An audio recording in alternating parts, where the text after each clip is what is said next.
Recalls, tariffs, and a huge price, the Ford Bronco is in a major crisis. The beloved American off-roader has been met with countless issues since it was first reintroduced in 2021, and after the initial honeymoon phase, troubles remain highly dormant and even amplified. As a result, the Blue Oval's retro icon might be met with a massive drop of popularity and sales sooner than expected. So let's not waste any more time and check 6 reasons why the Ford Bronco is in huge trouble.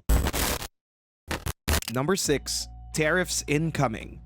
The Ford Bronco was already a pretty expensive vehicle to begin with, and now it'll become even more expensive. According to the American Made Index, the Ford Bronco retains a relatively low position on its list concerning how much of the car is domestically made. Despite being assembled in Michigan, various key components of the Bronco are made in either Canada or Mexico. For example, the manual transmission is made in Mexico, and some of the parts of the automatic transmission also come from there too. The majority of the electronics are also sourced from suppliers in Mexico, as well as seat materials and interior plastics. On the other hand, Dana produces the front and rear axles in Canada, and some of the high-strength steel and aluminum body components also come from the land of maple syrup. As a result, the Ford Bronco sits at 73rd place out of 100, which isn't terrible, but it certainly isn't great for something we'd consider an American icon. And while this wasn't that important previously, with the new tariffs in place, the production costs of the Bronco are surely going to cost Ford much more to make, regardless of what they do.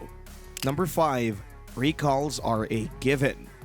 Believe it or not, the Ford Bronco has been recalled 19 times since it was reintroduced back in 2021. Heck, we've already had a catastrophic recall this January alone, and that should perfectly encapsulate how much of a lottery you're getting by going for a Bronco. This January, the Ford Bronco has been proven to be prone to rear shock absorber corrosion no matter the model year. This could lead to the absorbers to completely fail, making them a danger in the bends, and also bringing in the possibility of external reservoir detaching and becoming a road hazard. Almost 150,000 units have been recalled. Prior to that, last August, there was a failure with the intake valves of the 2.7-liter and 3-liter EcoBoost V6 engines. The valves would break, leading to the engine losing power and shutting down mid-drive. Over 90,000 units using this engine were recalled, only further amplifying and establishing the status of this powertrain as an unreliable one. Honestly, we could go for an entire day about the Bronco's numerous recalls, but you get the point. It isn't just a vehicle that you can buy new and don't care about. It has the same used car experience that new car buyers are streaming away from.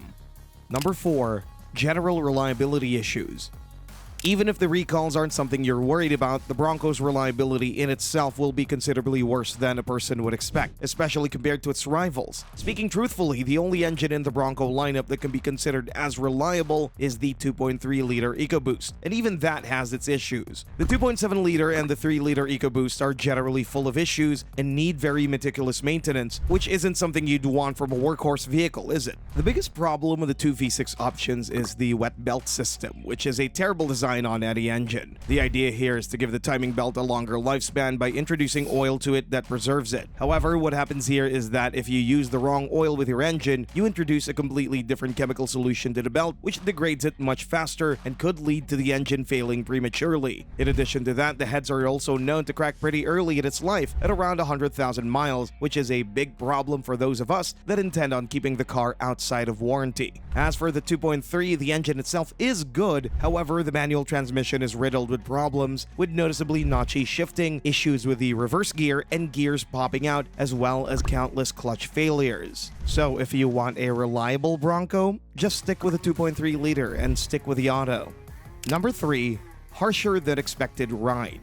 Because the Ford Bronco came with an independent front axle from the get-go, much unlike its direct rivals such as the Wrangler, which utilizes a solid axle on both ends, many buyers expect the Blue Oval's SUV to be considerably more comfortable as a day-to-day vehicle. Unfortunately, this was far from the truth, because the Bronco offers one of the harshest drives on the market, courtesy of the fact that it's an off-roader primarily. Because of its tall ride height, combined with its off-road-ready suspension, Ford had to compensate for the immense body roll of the Bronco to ensure safety. Unfortunately, they've done so by stiffening up the suspension considerably more than one would expect for such a vehicle, and as a result, the Bronco offers very little benefits in terms of comfort compared to the much more rudimentary Jeep Wrangler. Credit to where credit's due, the vehicle is much better to drive on the road because of the independent front axle, and that ensures the vehicle being considerably safer than its direct rivals, with the biggest tell being the fact that you cannot get the infamous death wobble that has been Jeep's Achilles heel. Number 2. Lackluster technology. The Ford Bronco has been on the market for the better part of the decade now, and truth be told, its equipment levels are more than telling of that. Honestly, the Ford Bronco feels like a mid-2010s vehicle on the inside, with a relatively dated infotainment system on lower-end models, generally low convenience features and safety features, and an interior that is built from low-rent materials. Honestly, one of the most frustrating things about the Bronco is that a simple facelift would do it justice and make it more in line with its direct rivals like the Jeep Wrangler and Toyota 4Runner and Land Cruiser, all of which feel a decade younger than the Blue Oval's offering. Now, sure, the Bronco gets better the more you option it out, and by the time you get to the top of the line, it becomes a reasonably well-equipped vehicle. However, even then, it just feels like you're getting way too little for your money. In fact, this brings us to the biggest reason why buyers are streaming away from the Bronco. Number 1, rivals already offer better value.